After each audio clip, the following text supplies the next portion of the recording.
빌립보서 3장 10절에서 마지막 21절까지 말씀 한 절씩 교독하도록 하겠습니다.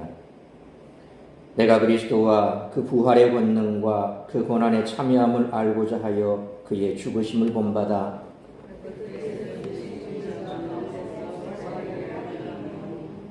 내가 이미 얻었다 함도 아니요 온전히 이루었다 함도 아니라 오직 내가 그리스도 예수께 잡힌 바 된 그것을 잡으려고 달려가노라.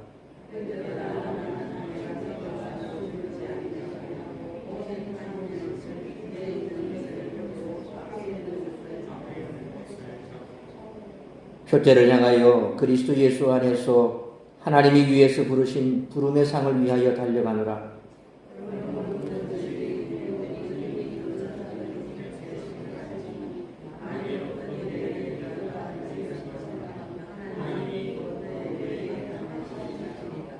오직 우리가 어디까지 이르렀든지 그대로 행할 것이라.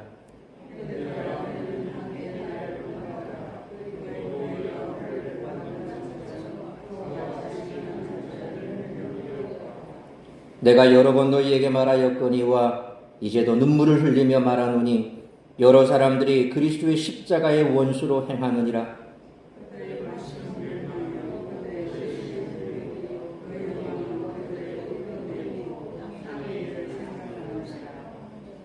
그러나 우리의 시민권은 하늘에 있는지라 거기로부터 구원하는 자 곧 주 예수 그리스도를 기다리노니 그는 만물을 자기에게 복종하게 하실 수 있는 자의 역사로 우리의 낮은 몸을 자기 영광의 몸의 형체와 같이 변하게 하시리라. 아멘. 기도하겠습니다. 거룩하신 아버지 하나님, 은혜와 사랑을 감사합니다.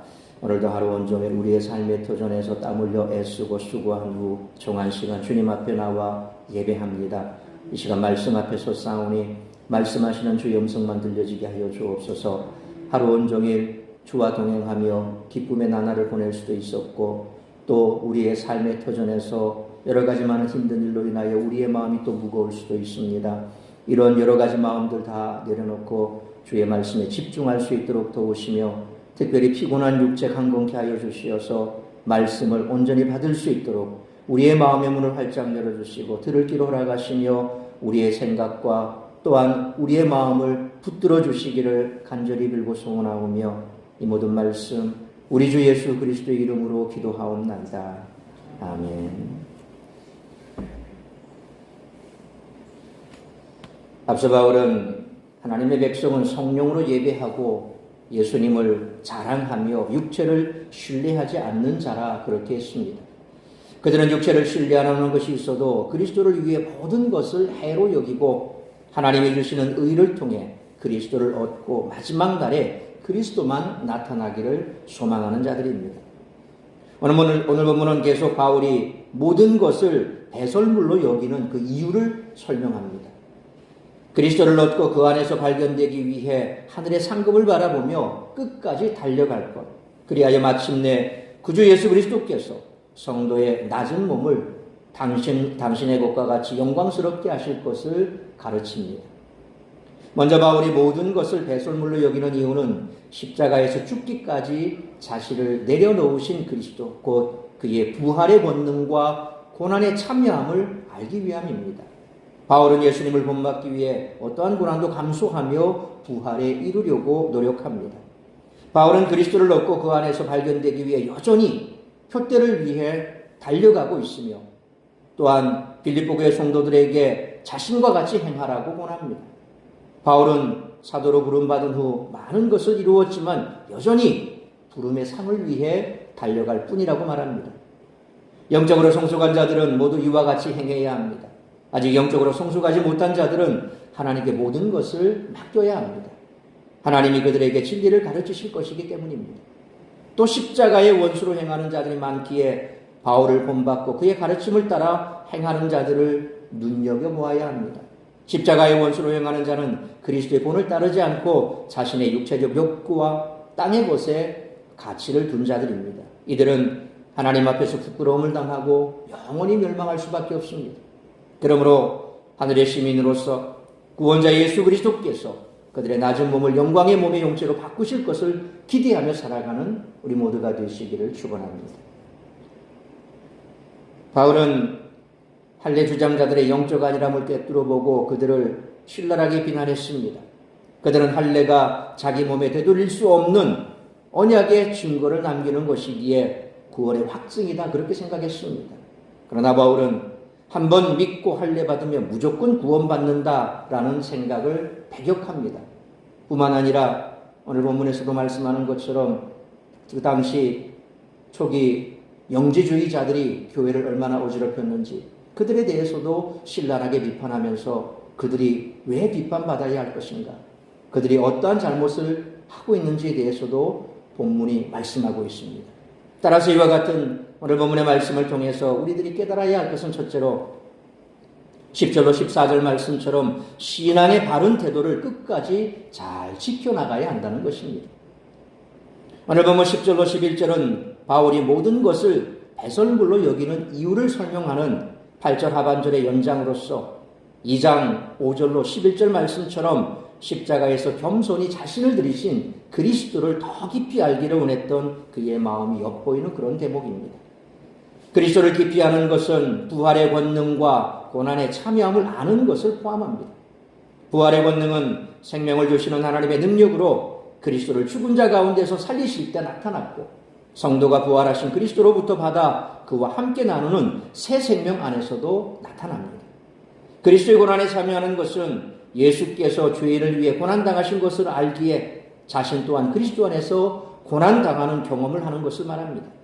10절에 그의 죽으심을 본받아라는 말씀은 그리스도의 부활의 권능과 고난에 참여함을 알기 위해 십자가에 자신을 내어주시기까지 내려놓으신 예수님과 같이 되려는 바울의 마음을 전하고 있습니다.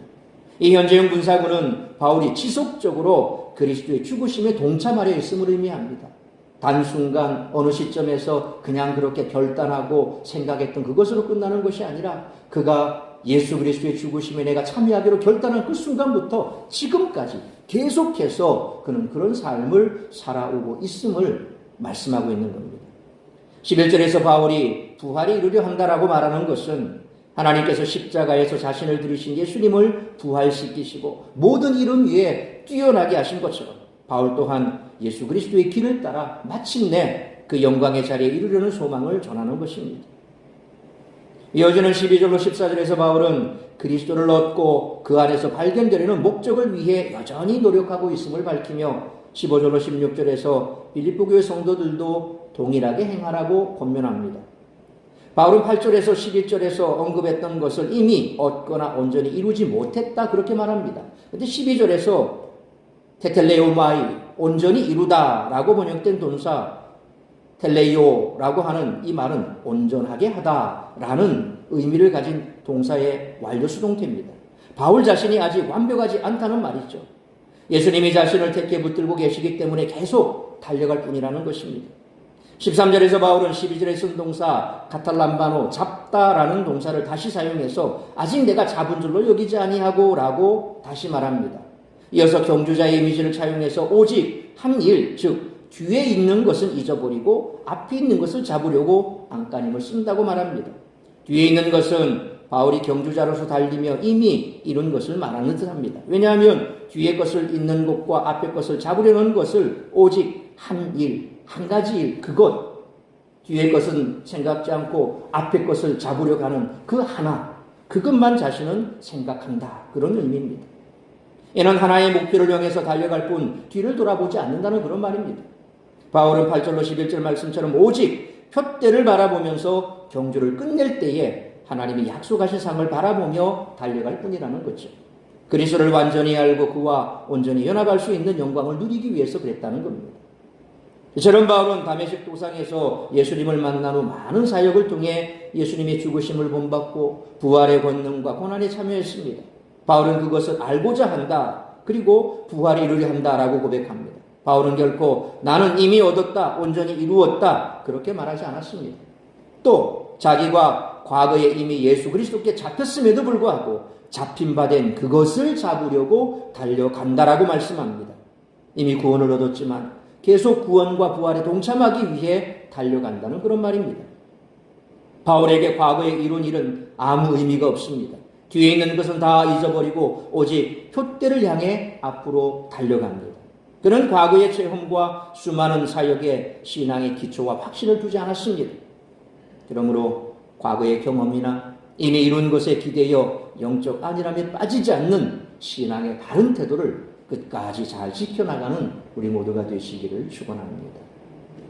두 번째로 15절로 17절 말씀처럼 표대를 향한 지속적인 신앙 정진에 힘써야 한다는 것입니다. 15절에서 바울은 온전히 이룬 자들, 곧 영적으로 성숙한 자들은 12절로 14절에서 자신이 말한 것처럼 생각하기를 권면합니다. 사실 빌립보 교회 성도들 중에는 영적으로 성숙하지 못해서 바울과 다르게 생각하는 그런 자들도 있었습니다. 바울은 그들이 달리 생각하는 그것과 관련해서도 하나님이 진리를 드러내셔서 그들을 가르치실 것을 확신합니다. 왜 그렇습니까? 예수 믿으면 우리 모두에게 성령이 임하시죠.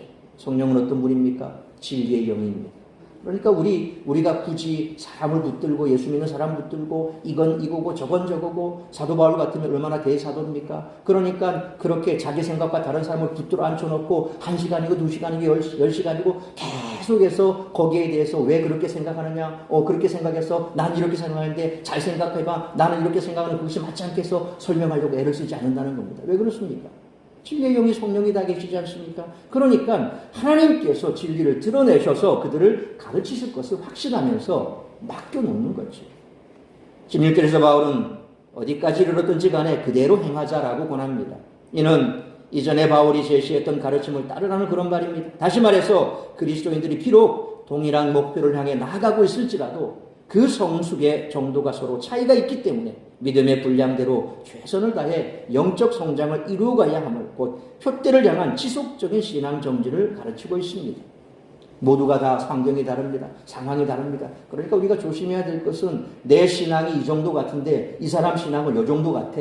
그러면 어떻습니까? 우리는 항상 교만한 마음이 생겨버립니다. 판단하려고 합니다. 나는 이 정도 신앙인데 이 사람 여기는 새벽 예배도 이 사람은 안 나오고 나는 새벽 예배 잘 나와. 그리고 나는 주일 성수는 정말 생명같이 하는데 이 사람 가끔 보니까 주일도 빠지는 것 같아. 나는 11조도 드리고 헌금도 다 해. 근데 이 사람 보니까 11조도 안 하는 것 같아. 이렇게 생각하면 자꾸 비교 위에서 나는 그 사람보다 잘난 생각이 자꾸 들어버립니다.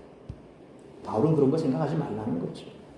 누가 잘났고 누가 못났고 그건 결코 아닙니다.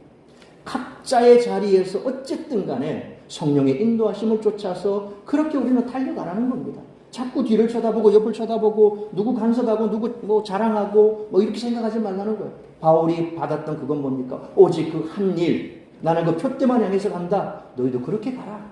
자꾸 좌우를 돌아보면서 이 사람 간섭하고 저 사람 간섭하고 그렇게 정죄하고 판단하고 우리 모두는 믿음의 분량대로 그렇게 가라는 겁니다. 그리스도의 장성한 분량이 이르기까지 우리 모두는 그렇게 가는 것밖에 없다는 겁니다. 앞을 향해서 가는 것이 자꾸 옆을 돌아보고 뒤를 돌아보고 여러분 마라톤 선수가 옆에 뛰는 사람 쳐다보면서 야 좀 빨리 가 그렇게 잔소리 합니까? 나는 그 표대 향해서 가는 거예요. 옆에 사람 뒤에 사람 쳐다보고 어이 빨리 와 누가 그럽니까? 그냥 나는 표대를 향해서 가는 겁니다. 우리는 다 믿음 안에서 믿음의 정진을 이룰 뿐입니다. 물론 같이 가는 사람도 정말 내가 붙들어야 되겠다 싶으면 가서 권면하고 위로할 필요는 있습니다. 근데 그것도 우리가 주의 깊게 해야 되고 조심해서 해야 됩니다. 기도하면서 그 사람의 형편도 헤아려보고 왜 그럴 수밖에 없는 형편이었을까? 먼저 그 사람에 대해서 알아야 됩니다. 내 생각만 가지고 자꾸 판단하다 보면 자칫 상처 줄 수가 있습니다. 그래서 권면하는 것도 믿음 안에서 잘 권면해야 됩니다.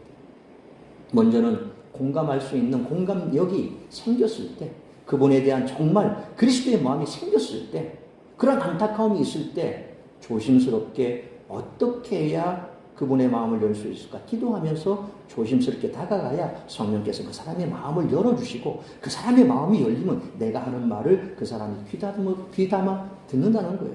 그렇지 않고 대뜸 불쑥 들어가 보십시오. 차 운전할 때도 옆에 있는 자 생각 안 하고 깜빡이도 안 켜고 들어가 버리면 사고 나죠. 똑같습니다. 영적인 문제도 똑같습니다. 항상 내가 어디로 가든지 내 방향에 대해서 그 사람이 알 수 있도록 해주면 사고가 안 나는 거예요. 요즘 운전하시는 분 보면 아주 깜빡이 넣는 거 싫어합니다.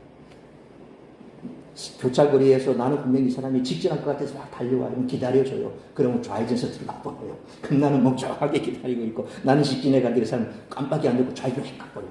그런 사람이 참 많아요. 우리 여기도 사거리가 많은데.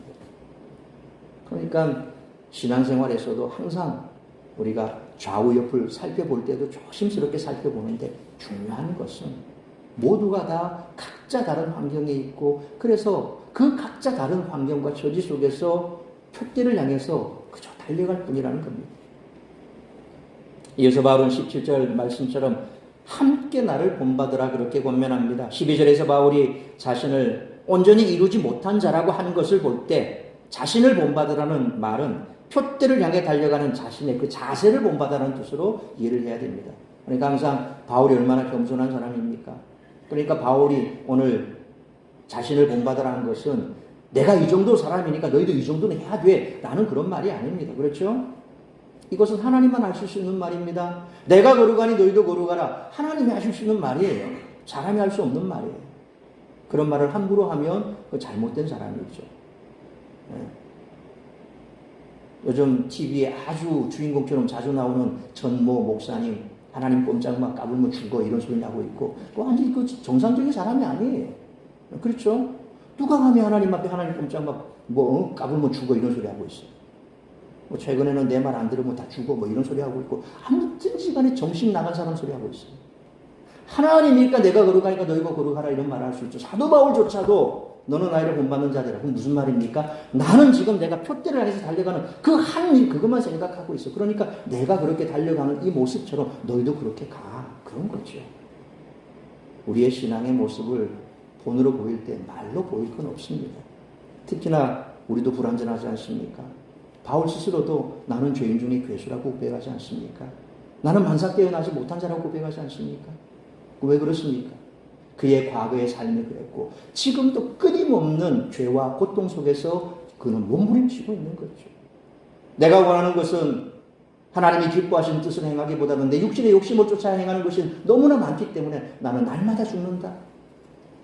바울의 고백은 보통 고백이 아닙니다. 사람으로서 할 수 있는 정말 하나님 가까이 가서 하나님을 가까이 하는 사람이 할 수 있는 고백이 바로 그런 고백입니다. 바울은 오늘도 함께 나를 본받으라. 그 말씀은 바로 내가 이처럼 표대를 향해서 달려가는 뒤에 있는 것을 잡으려 하지 아니하고 앞에 있는 것을 잡으려고 뒤에 것은 잊어버리고 오직 그 한 가지 표대를 향해서 달려가는 그 삶의 모습 너희도 그렇게 살아라 그런 거죠. 그리고 바울이 보이라 라고 하니까 마치 바울이 빌립보 성도들에게 어떤 자들을 보이라 그렇게 명령하는 것으로 사실 착각할 수 있을 그런 말씀입니다. 한글 성경이 이런 맹점은 또 있습니다. 원문을 깊이 해석하지 못하고 그렇게 말씀을 하니까 그래서 이 부분에 대해서 14절에 말한 것처럼 그 부르신 부름의 상을 위하여 달려가노라 그러면서 너희가 나를 본받는 것처럼 너희가 어떤 삶을 사는지 보이라. 그러니까 이 보이라는 말이 마치 너 누구 있어? 그럼 한 데리고 와서 나한테 보여봐. 이런 의미로 착각을 하는데 사실 여기 보이라라고 번역된 헬라어가 무슨 말이냐면 스코페이테라고 하는 단어입니다. 이 스코페오라고 하는 현재 명령법인데 너희는 계속하여 자세히 관찰하라 이런 뜻이에요. 그러니까 17절 말씀을 원문을 그대로 살려서 보면 17절에는 형제들아 너희는 함께 나를 본받으라 그리고 너희가 우리를 본받은 것처럼 그와 함께 행하는 자들을 눈여겨보라. 그렇죠. 눈여겨보라는 겁니다. 자세히 관찰하는 것입니다. 여러분 우리가 제대로 신앙생활 하는지 안 하는지 그건 하나님만이 아시죠. 그런데 또 우리가 어떤 분에 대해서 자세히 보지 않으면 또 그분에 대해서 제대로 알 수도 못합니다. 그러니까 우리 눈여겨보고 관찰하고 자세히 봐야 됩니다. 건성으로 보고 대충 보고 판단하고 정죄하고 그런 일들을 함부로 해서는 안 되죠. 이처럼 바울은 의도적으로 모순처럼 느껴지는 가르침을 주고 있습니다. 분명 그는 자기가 다 이룬 것으로 여기지 않는다고 했습니다. 그런데 다시 우리 온전히 이룬 자들이라면서 바울과 성도들이 온전히 이루었다라고 말씀을 하니 모순되는 것 같습니다. 바울은 성도들 사이에서 의견이 다를 수 있고 영적 수준이 다를 수 있음을 인정하면서 이 모순돼 보이는 구원에 대한 인식을 가지라고 말합니다. 바울에 의하면 우리의 구원은 이미 온전합니다. 그러나 결코 이미 확보한 것으로 여기며 안일하게 살 수 없다는 겁니다. 다 우리는 불완전합니다. 다 완전하지 못합니다. 그러나 이미 우리에게 임한 구원은 완성된 구원이죠. 이미 우리는 완성된 구원 속에서 살아가지만 그러나 그것만 붙들고 살아가서는 안 된다는 겁니다. 우리가 구원받았지만 늘 삶 속에서 얼마나 많이 흔들립니까? 우리의 삶 속에서 우리를 유혹하는 얼마나 많은 것들이 있습니까? 우리는 그것을 온전히 다 뿌리치고 해치고 그래서 완벽하게 살아갑니까? 어느 누구도 완벽하게 살 수 없습니다. 예수님조차도 시험에 당하지 않았습니까? 근데 예수님은 이루셨어요. 무엇으로? 말씀으로 승리하셨습니다. 그래서 우리가 말씀을 붙들어야 하는 이유가 거기 있습니다. 유혹이 들어올 때 무엇으로 물리칩니까? 말씀을 붙들 때 물리칠 수 있다는 겁니다. 우리는 완벽하지 못합니다. 그래서 온전하게 이룬 구원, 온전한 구원, 완성된 구원이지만 그러나 그것만 붙들고 살 수는 없습니다. 바울은 자신을 본받으라며 이런 사람들에게 주목하라고 가르칩니다. 진정한 신앙의 모범이 된 사람들은 하나님의 구원을 확신하고 감사하고 기뻐하면서도 그 자리에 머물러 있지 않고 계속 노력합니다. 우리도 이런 모범이 되기 위해 노력해야 할 줄 믿습니다. 그러므로 믿음의 분량대로 최선을 다해 영적 성장을 이루어 가듯 표대를 향한 지속적인 신앙 성장에 힘쓰는 우리 모두가 되시기를 축원합니다. 세 번째로 18절로 마지막 21절 말씀처럼 주님 다시 오실 그날까지 참된 신앙인의 모습으로 살아가야 한다는 것입니다.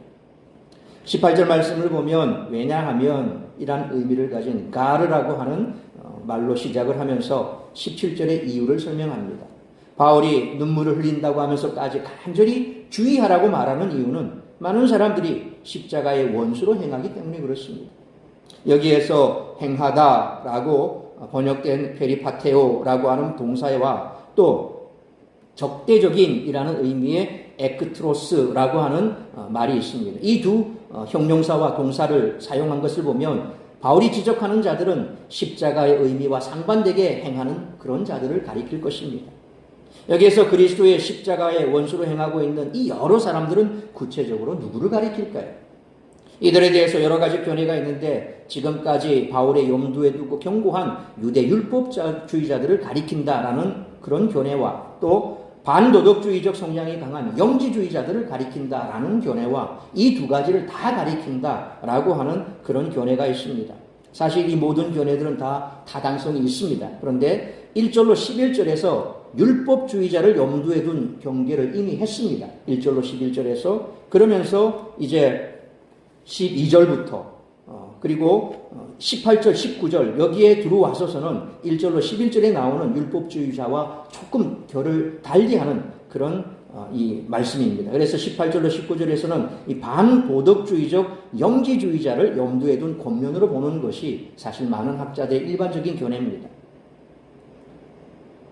다시 말해서 18절로 19절에서는 당시 헬라 세계에 널리 유포되고 있던 이 초기 영지주의 사상을 염두에 두고 헬라 문화권 한가운데 있었던 이 빌립보 교회를 향해 이를 경계하라 그런 권면을 준 것으로 이해할 수 있습니다. 그러니까 1절로 11절에서는 바로 율법주의적인 할례를 받아야 예수 믿어 구원받습니다. 그런데 완벽한 구원은 할례를 받아야 하고 율법을 지켜야 합니다. 이거 누가 주장합니까? 유대주의자들이 주장하는 거거든요. 바울을 따라다니면서 괴롭혔던 그 유대주의자들이 항상 말하는 게 야 예수 믿어 구원받지만 그 완벽한 게 아니야. 너희가 완전한 구원을 받으려면 우리처럼 그렇게 돼야 돼. 우리는 할례를 받았어. 너희도 할례 받아야 돼. 그리고 우리가 율법을 지금도 지키고 있어. 너희도 율법을 지켜야 돼. 항상 바울을 쫓아다니면서 회방을 놨잖아요. 이런 유대 율법주의자들. 거기에 대해서 1절로 11절에서 힐난하게 바울은 이미 그것을 지적을 했었습니다.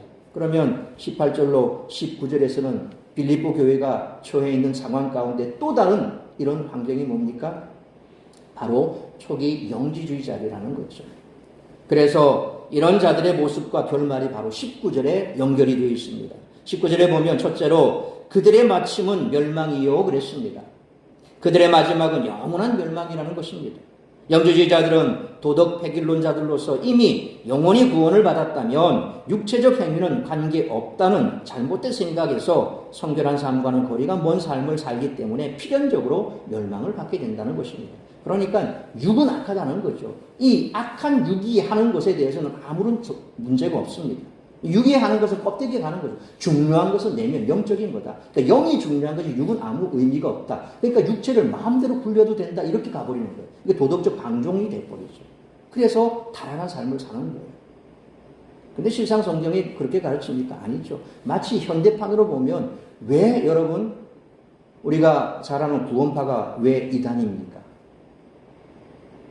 박옥수 구원파, 박옥수뿐만 아니라 뭐 변요한도 있고 그 옆에 많은 이 구원파의 이 사람들이 있지 않습니까?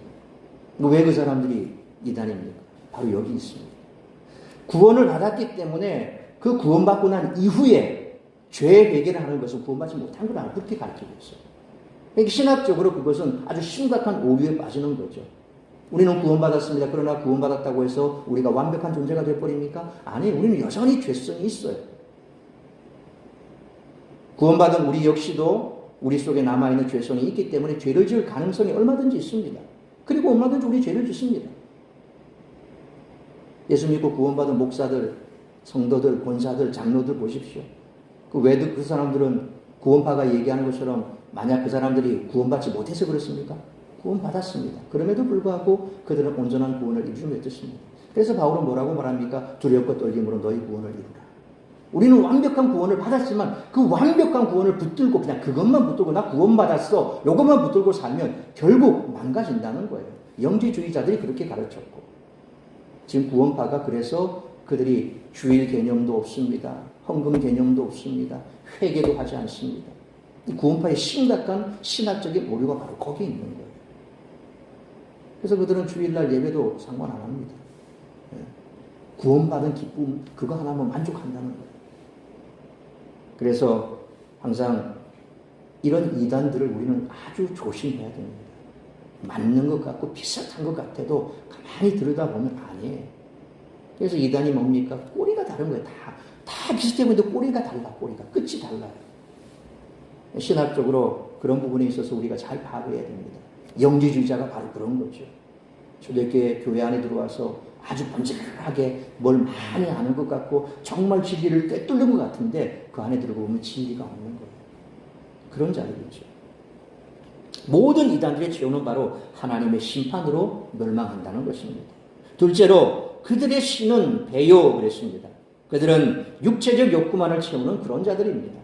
그들의 무절제하고 재갈 물리지 않은 욕구와 욕망들이 그들의 삶의 유일한 기쁨이요 소망이라는 것입니다. 오늘날 신흥 이단들의 가장 두드러진 특징이 바로 이들입니다. 이단들의 그 행태를 보면 항상 모든 것이 교주에게 다 쏠리게 되어 있습니다. 그러니까 교주는 밑에 성도들은 앵벌이처럼 그렇게 해놓고 교주는 떵떵거리고 잘 살고 있어요. 고급차 굴리면서 아주 호화롭게 삽니다. 근데 밑에 있는 성도들은 늘 앵벌이 해야 됩니다. 11조를 바쳐야 되고 뭘 해야 되고 똑같아. 이단들은 다 똑같은 행태예요. 근데 재미있는 것은 오늘 우리가 잘 아는 현재 정치적 상황과 맞물려 아스팔트 지지자들을 선동하는 이 전모 목사 바로 이도 똑같습니다. 예수를 팔아서 정치적 권력자로 행세하고 있죠. 지금 완전히 그 당을 하나 만들어서 그냥 국민들을 선동해서 나한테 와. 누구든지 정치하고 싶으면 나한테 와. 그리고 정치하는 사람들이 거기 가서 절하고 막 난리가 나잖아요. 자기는 권자 위에 올라가 있는 거예요. 그러니까 그런 말도 안 되는 소리 하고 있어요. 그리고 또 그거로 끝납니까? 자기 자녀들은 뭐 하고 있어요? 거기에서 그냥 통신사 하나 뭐 하면 또 카드 뭐 만들면 어떻게 해서 뭐 갚아주고 되돌려주고 다 그게 뭐 자기 자녀들 그냥 배불리고 있잖아요. 근데 거기에 성도들은 그냥 아멘 하면서 쫓아가고 있어요. 똑같은 거예요. 이단들은 다 그렇게 하잖아요. 모든 이단들은 다 그래요. 성도들을 저렇게 가스라이팅 시켜가지고 아주 무지몽매하게 만들어버립니다. 역대로 이단들은 다 똑같은 행태입니다. 그들의 신은 자신의 배를 불리는 데 있습니다. 모든 것이 그렇게 귀속됩니다. 셋째로 그 영광은 그들의 부끄러움에 있고 그랬습니다. 그들은 하나님 앞에서 부끄러움을 당할 자들이라는 거죠. 그들이 자신들의 부도덕한 행위들을 자랑스러운 듯 내세우지만 하나님 앞에서 그것은 부끄러운 일이라는 것입니다. 넷째로 땅의 일을 생각하는 자라 그랬습니다. 그들은 영원한 하나님의 것보다는 잠시 있다가 없어질 것에 가치를 둔 그런 자들입니다. 그들이 땅에 있는 지체 곧 음란과 부정과 사욕과 악한 정욕과 탐심을 따라 살아가는 자들 바로 이런 자들이죠. 여러분 잘 아는 대로 JMS 정명석이 그리고 이제로 만민중앙교회 다 뭡니까? 다 보면 성적인 걸로 다 연결되어 있어요. 유치부 때 그 아이들 성장해서 대학생이 되니까 걔들 불러놓고 난리를 치고, 만민중앙교 이제로 그렇지 않습니까? 성도들 동원해서 MBC 들어가서 방송국 장악하고 뭐 자기 교회 비방했다고 그냥 기물 파손시키고 막 이러잖아요. 결론은 뭡니까? 이미 법정 구속이 됐어요. 그들의 치부가 다 드러났죠. 다 뭡니까? 음란하고 죄악된 그런 것에 다 빠져서 사람들을 그렇게 현혹시켜서 그 짓을 했어요. 지금도 JMS는 그 속에 아주 간부들은 그냥 잘 살고 있어요. 그 짓 하면서 또 계속해서 거기에서 빠져나오지 못하는 사람들도 있고, 이단들의 속성은 다 그렇습니다. 신천지 들어가면 못 나오잖아요. 거기에 가스라이팅 돼버리면 못 나와요. 나올 수가 없어요. 그들은 하늘의 일을 생각하는 것처럼 얘기하지만 다 땅의 것만 추구하는 자들이에요. 20절로 21절에서 바울은 수신자들이 십자가의 원수들과 다른 위치에 있음을 상기시키며 계속 자신을 본받아야 할 이유를 제시하죠. 그러니까 그들의 시민권이 하늘에 있고 거기로부터 구원자이신 예수 그리스도가 오시기를 기다리고 있기 때문에 우리는 그런 삶을 살 수 없다는 겁니다. 성도는 2장 9절로 11절 말씀처럼 이 땅이 아니라 하늘의 가치를 두고 사는 자들이기에 죽으시고 부활하시고 지극히 높은 곳에서 모든 이름보다 뛰어난 이름을 가지신 그리스도께 하늘과 땅과 땅 아래 모든 것들이 굴복하며 주라 시인할 마지막 날을 우리는 간절히 기다리며 살아가는 자들이라는 것입니다. 21절은 그리스도께서 다시 오실 때 행하실 일을 부연 설명합니다. 만물을 자기에게 복종하게 하실 수 있는 자의 역사로, 이 말씀에서 역사라고 번역된 에너게이아라고 하는 말은 능력, 우리 에너지, 능력, 에너지, 이 능력이라는 그런 뜻입니다. 이는 하나님이 그리스도께 부여하신 그런 능력입니다. 예수님은 이 능력으로 성도의 낮은 몸, 곧 죄로 인해 타락하고 연약하여 영원할 수 없는 육체를 자신의 몸의 형체와 같이 영광스러운 몸으로 변화시키실 것입니다. 이것은 9절로 11절 말씀처럼 바울이 그렇게 원하던 것으로 그리스도께서 다시 오실 때 마침내 온전히 이루어질 것입니다. 예수님 재림하실 때 우리는 그렇게 귀한 몸으로 주님의 그 귀한 몸처럼 우리도 변화된다는 것입니다. 그걸 먼저 제자들 가운데 베드로, 요한 그들이 먼저 체험했지 않습니까? 어디에서? 변화산에서. 예수님께서 변하신 그 몸, 황홀한 그 몸. 그러니까 그 몸을 보면서 베드로가 여기가 좋사오니 우리가 움막을 짚고 그냥 여기 있읍시다. 얼마나 좋았으면. 우리는 그렇게 변화된다는 것입니다. 그래서 온전한 그리스도인이라면 그날을 기대해야 된다는 겁니다. 늙어 병들고 아프고 힘든 이런 육체가 아니라 완벽하게 이제는 더 이상 아픈 것도 눈물도 고통도 없는 그런 새하늘과 새 땅에 들어가 주님과 같이 변화될 그것을 기다린다는 거죠.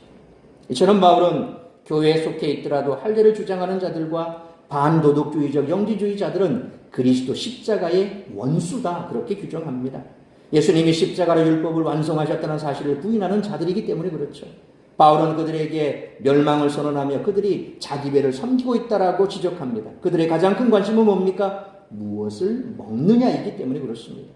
또한 그들의 자랑은 그 부끄러움이 있다고 하는데 이는 그들에게는 할례가 신앙적 자부심이기 때문입니다. 또한 영주주의자들은 자신들의 부도덕한 행위들을 자랑스럽게 내세웁니다.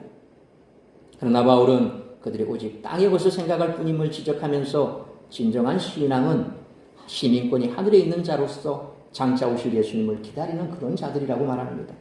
죄로 인해 타락한 육신이 예수님의 영광의 용체로 변화될 그날을 바라보는 자들이기 때문에 그렇습니다. 그러므로 주님 다시 오실 그날까지 육신의 것, 땅의 것, 과거의 것에 집착하지 않는 참된 신앙인의 모습으로 살아가는 우리 모두가 되시기를 축원합니다.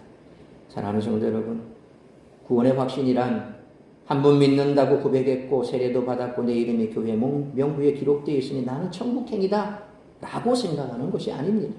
구원은 온전한 것이지만 그렇다고 해서 안일하게 여겨서는 안 됩니다.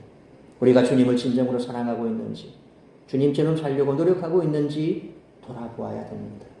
믿음으로 인한 고난을 자처하고 있는 사람, 고난 중에 임하는 하나님의 위로를 체험하는 사람이야 비로소 구원의 확신을 가졌다고 할 수 있습니다. 그러므로 과거의 경험이나 이미 이룬 것에 기대어 영적 안일함에 빠지지 않는 신앙의 바른 태도를 끝까지 잘 지켜나가며 믿음의 분량대로 최선을 다해 영적 성장을 이루어가기 위해 표대를 향한 지속적인 신앙 정진에 힘쓰고 주님 다시 오실 그날까지 이 육신의 것, 땅의 것, 과거에 집착하지 않고 참된 신앙이라는 모습으로 살아가는 우리 모두가 되시기를 주님의 이름으로 축원합니다. 기도하겠습니다. 거룩하신 아버지 하나님, 은혜와 사랑을 감사합니다. 우리가 이 땅을 살아가면서 늘 고민하는 것이 어떻게 해야 우리가 바른 삶을 살 것인가. 바울이 그랬고 믿음의 선조들이 그랬고 항상 그들은 그것을 고민했습니다. 그런데 우리의 고민은 무엇입니까? 무엇을 먹을까? 무엇을 입을까? 무엇을 마실까? 항상 우리의 고민은 그것입니다. 이 땅의 것입니다. 그러므로 오늘 말씀 가슴에 새기며 땅의 것을 생각하기보다 하늘의 것을 생각하고 또 내가 과거에 이룬 그것에 집착해서 내가 옛날에 이렇게 했는데 하나님께서 오늘 나에게 거기에 합당한 복을 주셔야 마땅하다는 잘못된 생각에 빠지지 말게 하시고 날마다 우리가 새로워지고 표대를 향해서 달려가는 바울의 모습처럼 우리 또한 표대를 향해서 늘 새롭게 그렇게 변화되기를 소망하며 주님 이 땅에 다시 오실 그날까지 올바른 신앙의 모습으로 살아갈 수 있도록 붙들어 주시옵소서. 그런 삶을 살아내어 마침내 주님 이 땅에 다시 오실 그날 우리가 참으로 영광 가운데 주님을 맞이할 수 있는 준비된 신앙의 모습으로 살아가는 우리 모두가 될 수 있기를 간절히 빌고 소원하오며 이 모든 말씀 우리 구주 예수 그리스도의 이름으로 기도하옵나이다. 아멘.